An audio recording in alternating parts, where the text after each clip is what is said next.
Let's go!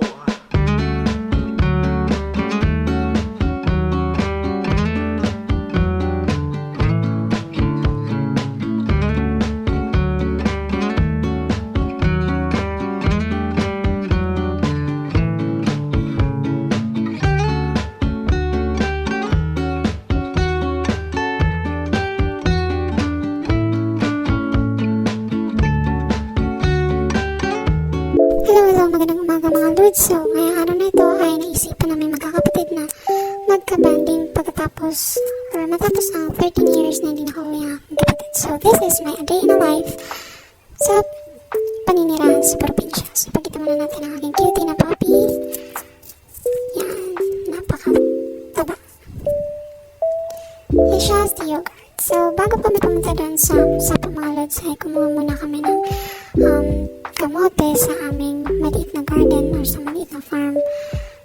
Tsaka meron din kami nakuhang mga mani na sobrang sarap at sobrang fresh. At ang mga kamote dito mga Lods ay sobrang matatamis at sobrang magagandang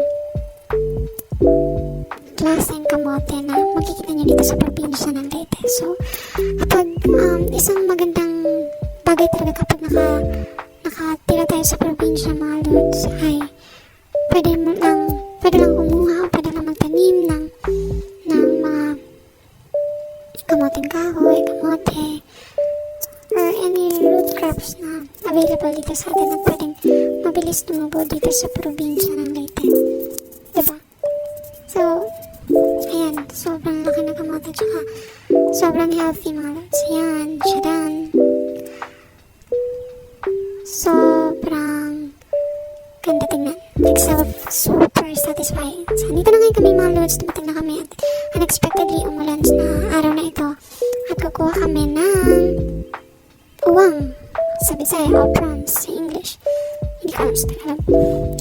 So, subukan namin kumuha ng uwang dito mga Lods. Pero, actually, hindi naman kami sigurado kung makakuha pa kami ng marami. Pero, ang importante lang po sa amin ay magkabali kami magkakapatid at na-enjoy or ma-enjoy lang sa ginagawa namin.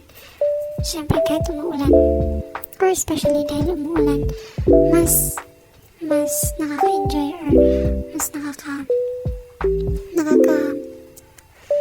nakakapambihirang gawain ang ganitong banding.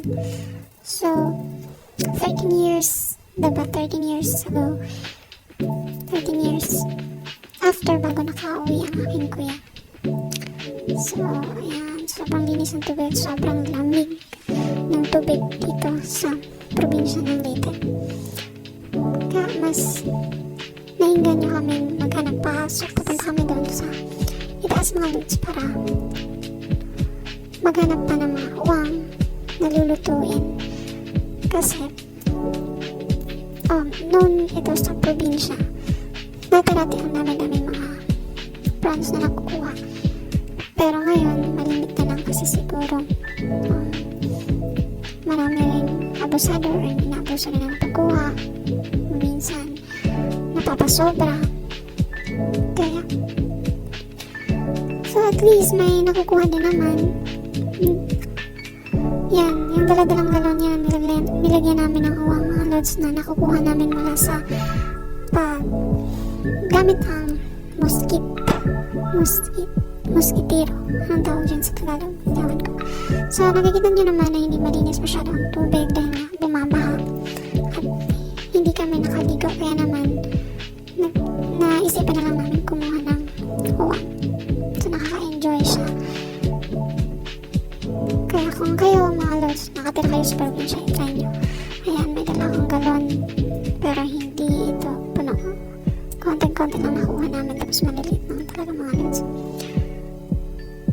Minsan ay nakakakuha din kami ng mga niyog na naaano dito sa bahay. Kung kaya pwede natin gamitin sa pang-araw-araw na or sa bahay o pwede rin ibenta. Kasi wala naman sigurong may hari nun kasi naano na sa bahay. So, okay lang. Ayun, nahanap nila yung mga maliliit na uwang sa mosquitero kasi minsan nagahalo yung mga basura, yung mga dahon, sa masyado nakikita yung mga frogs. Ayan, hirap na hirap sila. Sobrang bigat ng tubig. Tapos pinipigilan, hinahawakan, parang